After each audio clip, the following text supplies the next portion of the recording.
చూడండి మా సోదరి వాళ్ళు ఎంత మంచి దీంతో ఎంత యాక్టివ్నెస్ రాదు, ఓపిక ఆదర్శంతో కూర్చున్న మా మహిళా సోదరులు వాళ్ళకి నిజంగానే కంటోన్మెంట్ కష్టాలు వాళ్ళకే తెలుసని అర్థమవుతుంది. ఏ పని ఇబ్బంది అయినా కూడా భర్త బయటకు పోతాడు, భార్యలు తల్లులు ఇంట్లో ఉంటారు కాబట్టి వాళ్ళ కష్టం ఏందో ఈ రోజు కంటోన్మెంట్ లో దీక్ష కూసున్న గణేష్ సోదరునితో పాటు ప్రతి కుటుంబ సభ్యుల మహిళలకు తెలిసిందనేది నాకు అర్థమవుతుంది. ఏ సమస్య ఉన్నా ఇంటి ఆడబిడ్డలకే తెలుస్తుంది. బయటది భర్తలు సంపాదించుకొని వచ్చినా కూడా ఇంటిని నడపాలి, ఇల్లు చుట్టుపక్కల వాతావరణం ఎట్లుండాలో మా సోదరి వాళ్ళకి తెలుసు. కాబట్టి ఈ రోజు అత్యధికంగా కాదు 100% హాజరైనటువంటి మా కాంగ్రెస్ అభిమానులు, నియోజకవర్గం ప్రజలు, కార్యకర్తలందరికీ కూడా ఈ దీక్షకి సంఘీభావం తెలపడానికి మీ వంతు పూర్తిగా కృషి చేశారని నమ్ముకుంటూ మరోసారి జై కాంగ్రెస్. ఈరోజు ఒక మంచి కార్యక్రమం ప్రభుత్వంలో ఉండి కొట్లాడాల్సి వస్తున్నది అని అంటే నిజంగానే ఒక బాధాకరమైనటువంటి విషయం. ఎందుకంటే మన హక్కులు, మన అవసరాలు, మన కోసం, మన నియోజకవర్గం ప్రజలకి సమస్యల్ని పరిష్కారం చేయాలని కంటోన్మెంట్ లో ఒక యువ నాయకుడు మరి ఉప ఎన్నికల్లో గెలిచినప్పటి నుంచి అహర్నిశలు నియోజకవర్గం ప్రజల కోసం కష్టపడుతూ నియోజకవర్గం అభివృద్ధి చేయాలంటే చేతులు కాళ్ళు ఆడకుండా కట్టేసినటువంటి కేంద్ర ప్రభుత్వానికి సవాలు విసురుతూ ఈ రోజు ఈ నియోజకవర్గం పార్లమెంట్ లో ఉన్నటువంటి ఈటల రాజేందర్ మరి పెద్ద మాటలు మాట్లాడతాడు. నేనే ముఖ్యమంత్రి లాగా ఫీల్ అయిపోతాడు, నేనే బీజేపీ నాయకుడు లాగా ఫీల్ అయిపోతాడు. వలస వచ్చినటువంటి బీజేపీ నాయకుడు మరి ఈటల రాజేందర్ కనీసం నియోజకవర్గం ప్రజలకి పట్టించుకోకుండా గాలికి ఇచ్చిన ఈ రోజు మరి కంటోన్మెంట్ ఎమ్మెల్యే అయినటువంటి తమ్ముడు, సోదరుడు, యువ నాయకుడు మరి శ్రీ గణేష్ గారి ఆధ్వర్యంలో వారు ఈ రోజు దీక్ష కూర్చుంటే నేను రాగానే అడిగిన సోదర మరి సాయంత్రం విరమణ చేస్తావంటే లేదక్క సమస్య పరిష్కారం అయ్యిందాక ఇక్కడనే కూర్చుంటా అన్నాడు. నిజంగానే ఈరోజు ఈ సమస్య మీద గట్టిగా పోరాటం చేసి ముందడిగేసినటువంటి సోదరునికి, నియోజకవర్గం కాంగ్రెస్ నాయకులకి, పేరున వేదిక మీద ఉన్నటువంటి తమ్ముడికి, ఈ దీక్షకి మా సోదరి మండలందరినీ వేదిక మీద కూడా బాగా ఉన్నారు అందరికీ వెనకాల నిలబడే మా సోదరులందరికీ కూడా ముందున్నటువంటి మీడియా సోదరులకి, ముందుగా కళాకారులకి ధన్యవాదాలు తెలుపుకుంటూ నిజంగానే బాధాకరమైనటువంటి విషయము 2015లో కంటోన్మెంట్ బోర్డు ఎన్నికలు జరిగినాయి. నిజంగా ఒక సమయం నాకు గుర్తొస్తుంది.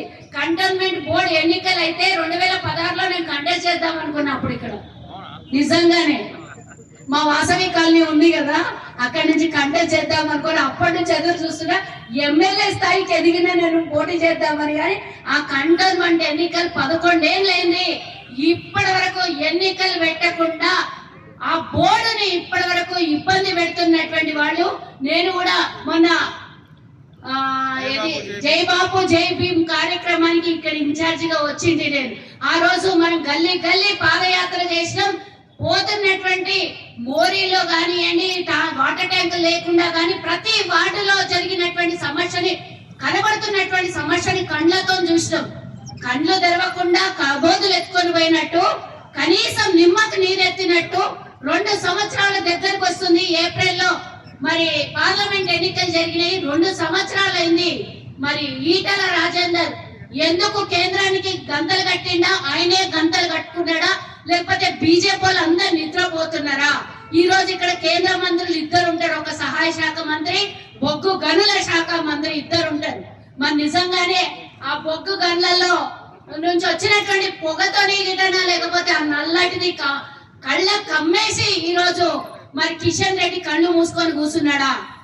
ఏం జరగట్లేదు, ఎన్నికలు జరగవు. మేము ఈ రోజు అడుగుతున్నాం, 300 కార్పొరేషన్లు ఏర్పాటు చేసి హైదరాబాద్ ని 4th సిటీగా చెయ్యాలని మన ముఖ్యమంత్రి గారు కలలు. కానీ చుట్టుపక్కల ఉన్నటువంటి 27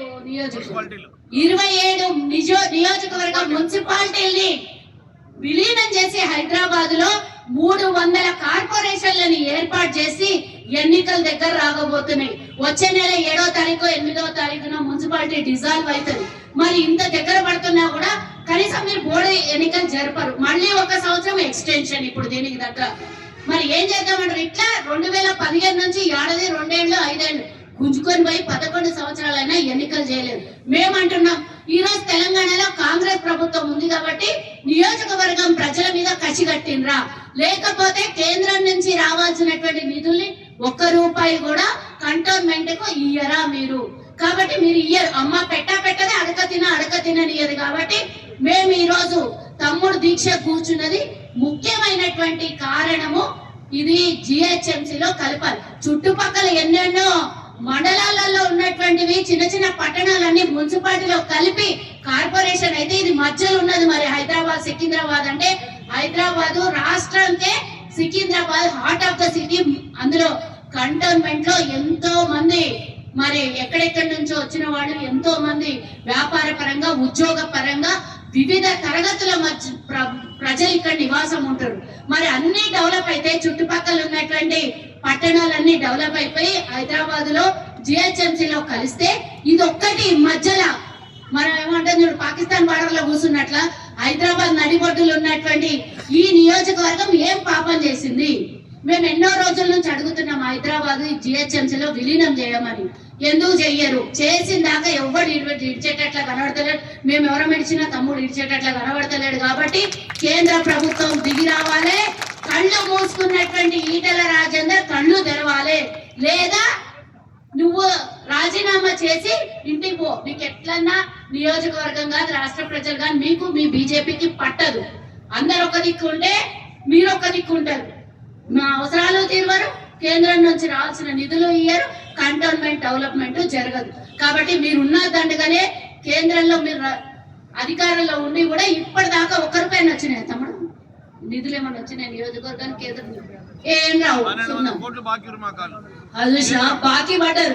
మాకంతా బాకీ కార్డులు పట్టుకొని తిరిగారు. 1200 కోట్లు ఒక్క నియోజకవర్గానికి కంటోన్మెంట్ లో ఉన్న కొంత భాగానికి మరి బాకీ ఉన్నటువంటి కేంద్ర ప్రభుత్వం ఈటల రాజేందర్ తీసుకొని వస్తాడా లేకపోతే తన పదవికి రాజీనామా చేస్తాడా? తమ్ముడు మీరు ఇది విలీనం చేసే అన్నదానికన్నా ఫస్ట్ రాజీనామా చేయమని నినాదం తీసుకుందాం. ఎందుకంటే పనికిరానుడు ఉంటే ఒకటే ఉండకుండా ఒకటే. నెల జీతం తీసుకోనికి ఆయనకు ప్రభుత్వం అన్ని రకాలుగా ఆయనకు ఏర్పాట్లు చేసి అన్ని ప్రోటోకాల్ ఇచ్చి అన్ని చేస్తే ప్రజలేసిన ఓటుకి కనీసం దిక్కు దివాడా లేకుంటే వేసినటువంటి ఓటర్లకు వాల్యూ లేకుంటే ఆయన పదవి ఎందుకు? ఆయన ఎందుకు మనకి పార్లమెంట్ లో మాట్లాడాడు, నోరు తెరవడు. ఏమన్నా అవసరం ఉంటే మాత్రం అపోజిషన్ లో ఉన్న మాకు కేంద్రంలో అపోజిషన్ లో ఉన్న మా ఎగరానికి దుంకనికి మస్తు వస్తుంది. కానీ ఇప్పుడు ఇక్కడ దుంకు ఎగురు. నువ్వు నీ బాధ్యత కదా, తెలంగాణ సభ్యులు కాదా నువ్వు? కంటోన్మెంట్ లో అభివృద్ధి జరగాలి అని అంటే జిహెచ్ఎంసీలో విలీనం అయితేనే జరుగుతుంది. మీరు ఎట్లాగో ఇయ్యరు కదా, ఇయ్యాల్సిన బాకీలు ఇయ్యరు, చేయాల్సిన పనులు చెయ్యరు.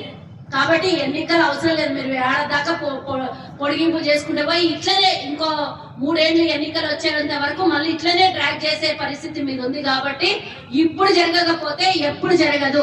కాబట్టి పట్టు తమ్ముడు. ఎందుకంటే ఎట్లాగో జిహెచ్ఎంసీ ఎన్నికల్లో ఎంత పాట వస్తుంది? కొంచెమే వస్తుండొచ్చు ఏదో 8 వార్డులు 4 లక్షల మంది ఓటర్లు అంటే మొత్తం కంటోన్మెంట్ కంప్లీట్ గా వాళ్ళ కంట్రోల్ అనుకుంటుంది. ఒక్క డివిజన్ కి ఎమ్మెల్యే పనిచేయాలి, అభివృద్ధి చేయాలి. మరి మిగిలిన వాళ్ళందరూ ఏం పాపం చేసిండ్రు? అన్ని 8 వార్డులు ఉన్నటువంటి సభ్యులు అందరూ కూడా దయచేసి తమ్మునికి సహకరించండి. తప్పకుండా ఇక్కడ ప్రతిరోజు ఇక్కడ పొద్దున్న నుంచి సాయంత్రం వరకు దీక్ష చేస్తాడు. కేంద్రం దిగి వచ్చేంత వరకు పోరాటం ఆగొద్దు. మనం అందరం కూడా కలిసికట్టుగా ఈ సమస్యని పరిష్కారం చేసుకోవాలి. వచ్చే జిహెచ్ఎంసీ ఎన్నికల్లో ఇది హైదరాబాద్ లో విలీనం కావాలి. ఎట్టి పరిస్థితుల్లో విలీనం కాకపోతే ఈటల రాజేందర్ని రాజీనామా చేసుడు ఒక వంతు అయితే ఈ ఏరియాలో కాలు పెట్టొద్దు. ఈ ఏరియాకి ఆయన ఎంపీ అని చెప్పుకొని తిరిగితే మాత్రం ఇక ఏం దండలేస్తారో మీరే తెలుసు. నేను ఆ మాట మాత్రం వేదిక మీద నుంచి మాట్లాడదలుచుకోలేదు. ఆయన ఏడో ఉంటే ఆయన ఇంటిని ముట్టడిద్దాం, లేకపోతే ఆయన రాజీనామా చేయాలి, లేకపోతే నియోజకవర్గంలో కాలు పెట్టకుండా ఆయన తరిమి కొట్టాలి. లేదా బీజేపీ మంత్రి ఒక ఆయన ఉన్నాడు కిషన్ రెడ్డి అనేటోడు, తెలుసేమో కదా? తెలుసా? కొంచెం కొంచెం మందికి తెలుసు, ఆయన ఎక్కువ మందికి తెలియదు. ఎందుకంటే కేంద్ర మంత్రి అయింది కానీ మన తెలంగాణకి ఏం చేయడైనా కాబట్టి ఆయన ఇంటినన్నా ముట్టడించాలి, లేదా బీజేపీ ఆఫీస్ నన్నా ముట్టడించాలి. ఏదో ఒకటి చేస్తే గానీ వీళ్ళు ముంగల పడరు, మనకు చెయ్యనియ్యరు. దయచేసి మనం అందరం కూడా తమ్మునికి నియోజకవర్గం ప్రజలందరి తరఫున సహకరించి మనమందరం కూడా కలిసికట్టుగా విలీనమే ముద్దు, ఈటల రాజేందర్ వద్దు అనే నినాదాన్ని తీసుకొని మనం ముందుకెళ్లాలని కోరుకుంటూ ఈ రోజు ఈ సంఘీభావానికి నేను రావడము నా అదృష్టంగా భావిస్తున్నా. నిజంగానే రేపు పొద్దున జిహెచ్ఎంసీలో విలీనం అయితే నీ పేరు చిరస్థాయికి ఎట్లా ఉంటుందో అందులో ఓషన్లో డ్రాప్ అంతా మేము మాట్లాడినటువంటి ఒక్క మాట కూడా విలువైనటువంటి మాట ఉంటది. కాబట్టి మేము రావడంగా మా అదృష్టంగా భావిస్తున్నాం. నియోజకవర్గం ప్రజలందరికీ అభివృద్ధి చేయాలనే ఒక దృక్పథంతో కూర్చున్నటువంటి మీ ఆకాంక్ష నెరవేరాలి. మీరు చేపట్టినటువంటి ఈ దీక్ష తప్పకుండా కూడా నెరవేరాలని కోరుకుంటూ ఈ అవకాశం ఇచ్చినటువంటి నియోజకవర్గం ప్రజలు అలాగే ఎమ్మెల్యే గారైనటువంటి తమ్ముడు శ్రీ గణేష్ గారికి మరోసారి ధన్యవాదాలు తెలియజేస్తూ ముఖ్యమంత్రి గారు కూడా తప్పకుండా దీని మీద గట్టి నిర్ణయం తీసుకొని ఎట్టి పరిస్థితిలో విలీనం అయ్యేంత వరకు ఈటల రాజేందర్ ఎంబడెంబడి పడన్నా తరిమేయాలి, లేకపోతే కేంద్రంలో మరోసారైనా ఈ బిల్లును పెట్టి తప్పకుండా దీని మీద కొట్లాడాలని కూడా కోరుకుంటున్నాము. ఈ అవకాశం ఇచ్చినందుకు మరోసారి ధన్యవాదాలు తెలియజేస్తూ జై హింద్, జై కాంగ్రెస్, జై సోనియమ్మ, జై ఖర్గే, జై రాహుల్ గాంధీ గారు, జై రేవంత్ అన్న, జై గణేష్ తమ్ముడు, జై సుజాతక్క.